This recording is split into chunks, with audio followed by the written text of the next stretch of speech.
La mujer que ves en pantalla tenía visiones demoníacas, sufría de un terrible trastorno mental que la condujo a cometer quizá uno de los peores casos criminales en la historia mexicana, un hecho que la bautizó como la hiena de Querétaro. Nos permite, comenzamos con esto, con Claudia Mijangos, la hiena de Querétaro, quien ayer salió libre del penal de Tepepan en la Ciudad de México. Ella fue trasladada a una clínica privada de psiquiatría.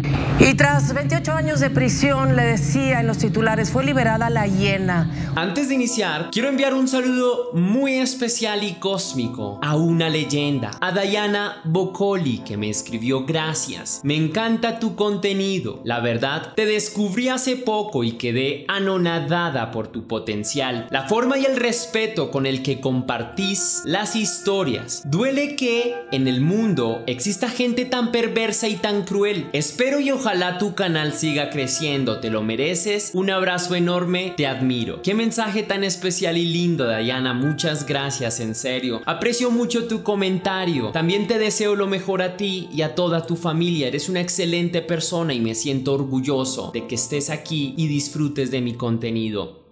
Te envío un fuerte beso. Ahora sí, la pregunta del día de hoy es: ¿alguna vez has tenido un sueño demasiado realista? Déjame tu comentario o tu experiencia o tu sueño en la caja de comentarios.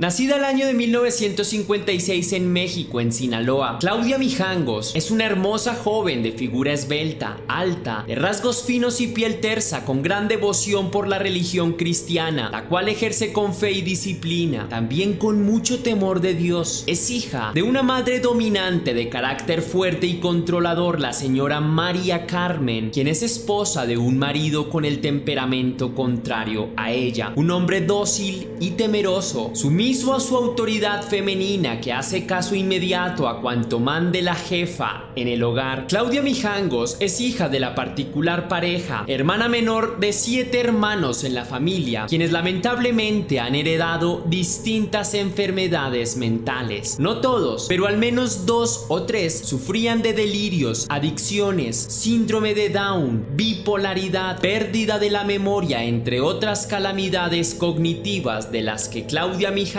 también sería víctima en su edad madura, desarrollando esquizofrenia y alucinaciones de manera trágica. Su familia era bastante religiosa y de clase media alta, por lo que a pesar de los problemas de salud mental, ni Claudia Mijangos ni sus hermanos aguantaron hambre o frío. Todos iban a la escuela católica y la mayoría logró completar sus estudios con éxito. Claudia Mijangos gana un certamen de belleza en Mazatlán, México, siendo llamada reina a los 19 años. Luego de salir de la escuela, empezó a estudiar comercio y negocios internacionales. Más tarde, se casó con un hombre 8 años mayor que ella, el señor Alfredo Castaños, con quien tendría 3 hermosos hijos años después. La señorita Claudia Mijangos sufre una profunda pérdida luego de la muerte de sus padres, así que se ve obligada a asumir más responsabilidades y compromisos, además de resistir su luto. Es heredera de una gran fortuna, la cual aprovecha junto a sus estudios administrativos para emprender con su propio negocio de ropa femenina y artículos exclusivos de colección. Matriculó a sus hijos en una escuela católica, al igual que en la que estudió ella, en el colegio Fray Luis de León, donde más tarde se vincularía como docente. Hasta la fecha es administrado por sacerdotes de la Orden de los Agustinos Recoletos. Sus padres le heredaron una gran fortuna, asegurando que tampoco a sus nietos les faltara un hogar o un buen plato de comida. A pesar del dolor por la pérdida, Claudia Mijangos abrió su tienda de ropa exclusiva y siguió cuidando con amor a sus hijos. Sin embargo, la devoción extrema de Claudia por la religión se mantenía hasta que empezó a jugarle malas pasadas en su cabeza, afectando su propio hogar con delirios religiosos, teniendo visiones de ángeles y demonios demonios, enamorándose de personas incorrectas que se habían entregado al celibato, cediendo ante su lujuria. Las discusiones con su esposo, el señor Alfredo Castaños, eran cada vez más constantes. También sus actitudes apáticas hacia él. Se sentía amenazada por seres de otros mundos. Hablaba de ángeles y demonios frecuentemente, por lo que debe asistir a un tratamiento psicológico nuevamente, a terapia de pareja y a supervisión médica. Lamentablemente, a la herencia biológica de sus padres también fue recibida, y entre los antecedentes de salud mental de su familia aparece una serie de síntomas reiterativos en ella, propios de la enfermedad de la esquizofrenia. El señor Alfredo Castaños comenta cómo en varias ocasiones tuvo que llamar a emergencias e incluso cómo tuvo que correr de su propia mujer, quien en sus momentos psicóticos llegó a perseguirlo y atacarlo, empuñando armas filosas contra él. En una ocasión trató de cortarlo con unas tijeras, en otra lo hizo correr en calzoncillos por varias cuadras mientras empuñaba un filoso machete que blandeaba amenazante. La pareja se separa luego de que incluso terapeutas consideraran que era lo más sano, recomendando el divorcio para que no se hicieran daño, aunque Alfredo Castaños se mostraba necio a renunciar a su esposa, a quien aún amaba profundamente a pesar de sus delirios mentales.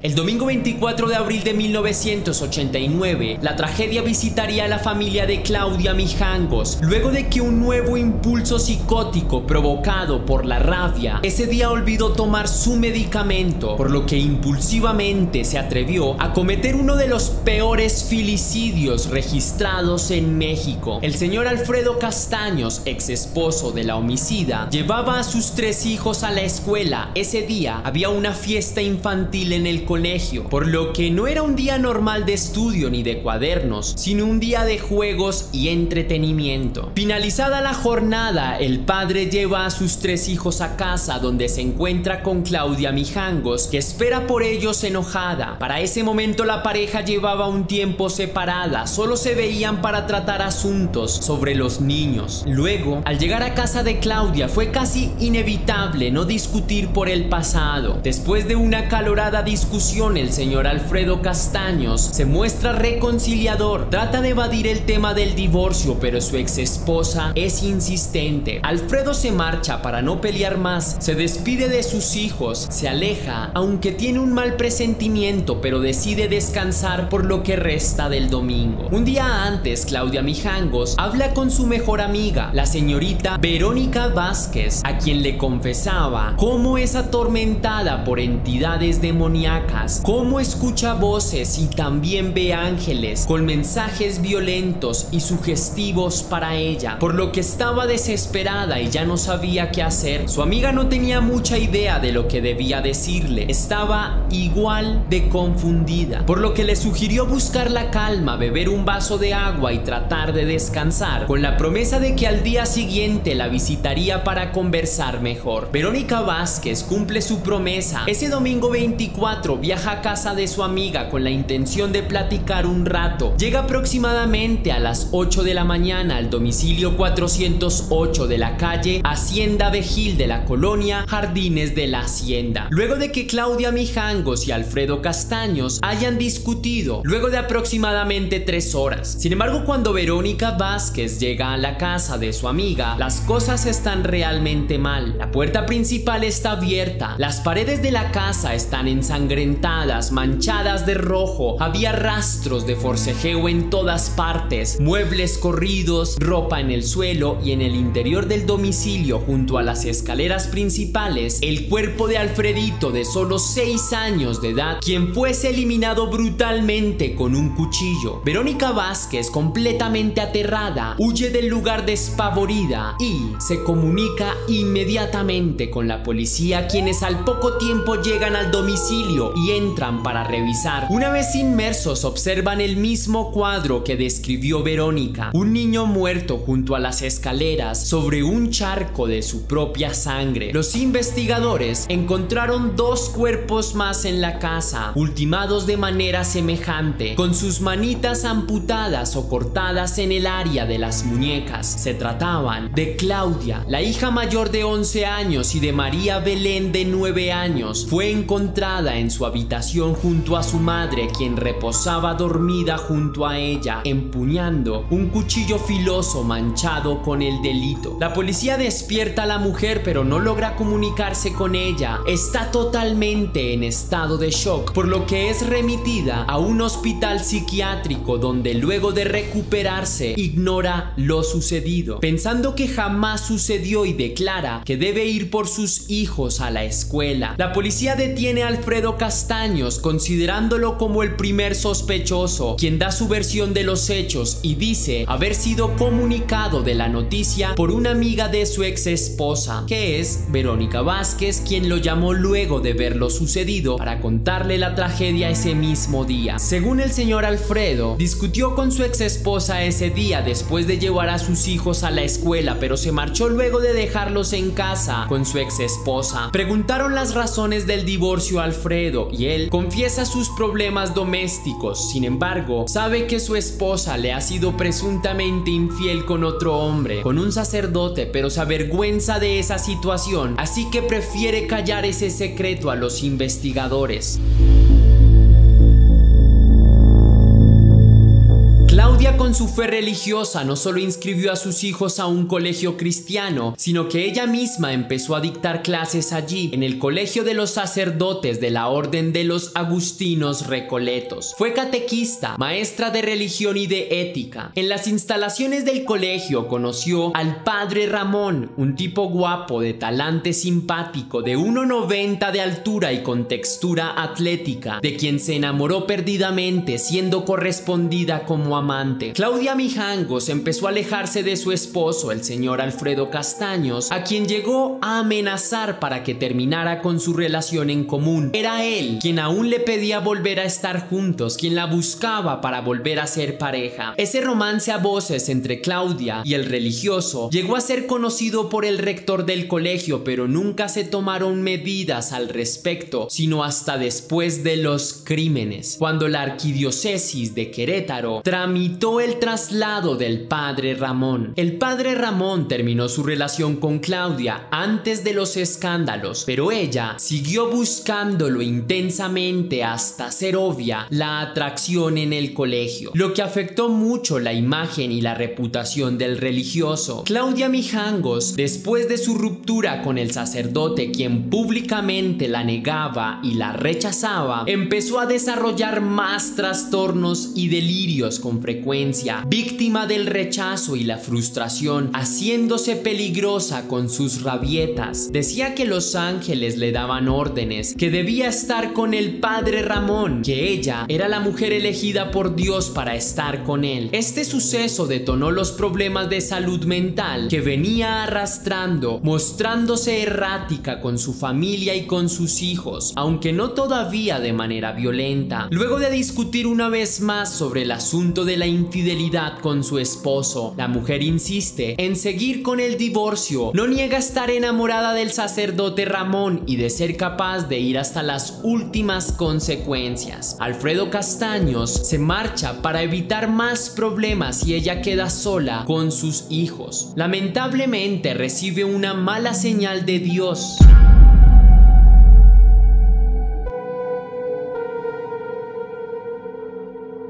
Claudia Mijangos es visitada por ángeles que le advierten debe pelear a muerte contra los demonios. La mujer encara un verdadero infierno mental. Ve en el espejo como su propia cara se descompone. Luego ve la casa arder en llamas y aparecen demonios con los que debe combatir. Los demonios atrapan a sus hijos, quienes son ahora criaturas a su acecho, deformándose demoníacamente para ir contra ella, por lo que también se defiende de ellos y les ataca hasta vencerlos, hasta destrozarlos con un cuchillo. Las voces indican que los pequeños demonios son los culpables de que su romance con el padre Ramón no pueda ser. Luego se desmaya junto al cuerpo de sus hijos muertos, siendo toda una macabra alucinación. Claudia Mijangos no recordaba nada de lo sucedido. Se descubrió que sufría de serios problemas mentales al momento de su crimen, por lo tanto fue examinada con expertos psiquiátricos y psicólogos para determinar su diagnóstico, quienes concluyeron con que Claudia padece de la enfermedad de la esquizofrenia, demostrando con pruebas científicas que la mujer se encontraba en un ataque psicótico durante el ataque a sus propios hijos. El 19 de septiembre del año 1991, tras un proceso penal en Querétaro, finalmente Claudia Mijangos fue recluida por 30 años de condena en el anexo psiquiátrico del Centro Femenil de Readaptación Social de Tepepan, al sur de la Ciudad de México. La mujer fue apodada por la prensa como la Hiena de Querétaro. El domicilio donde ocurrió el crimen fue abandonado y ocupado durante años por practicantes de rituales satánicos y ocultistas, hasta que finalmente tapiaron y clausuraron la vivienda. Nos permite, comenzamos con esto, con Claudia Mijangos, la Hiena de Querétaro, quien ayer salió libre del penal de Tepepan en la Ciudad de México. Ella fue trasladada a una clínica privada de psiquiatría. Y tras 28 años de prisión, le decía en los titulares, fue liberada la Hiena. El 24 de abril del año 2019, Claudia Mijangos fue puesta en libertad luego de su condena por filicidio. Expertos analizan su salud mental y coinciden en que aún no está curada del todo y debe seguir medicándose, consumiendo pastillas a diario y acudiendo a terapia psicológica. Hasta aquí va el video de hoy, leyenda. Si te impactó tanto como lo hizo conmigo y te gustó la investigación, déjame saber con un misterioso like. Recuerda seguirme además en todas mis redes sociales para que tú y yo estemos aún más en contacto. Si quieres y si puedes hacer una pequeña donación para la producción de Test Misterios, estaré enormemente agradecido. Lo puedes hacer de dos maneras distintas: con el botón de super gracias que se ubica allí abajo justo al lado del botón de descargar, o también lo puedes hacer vía PayPal, ya que tienes el link en la descripción y también en el comentario fijado. Si lo haces de cualquiera de estas dos maneras, recibirás un agradecimiento personalizado y un saludo de mi parte para un próximo video. Ahora sí, sin nada más que añadir por hoy, mi querida leyenda, recuerda que las dudas te acompañan, que somos misterio y que tú y yo nos vemos en el próximo caso.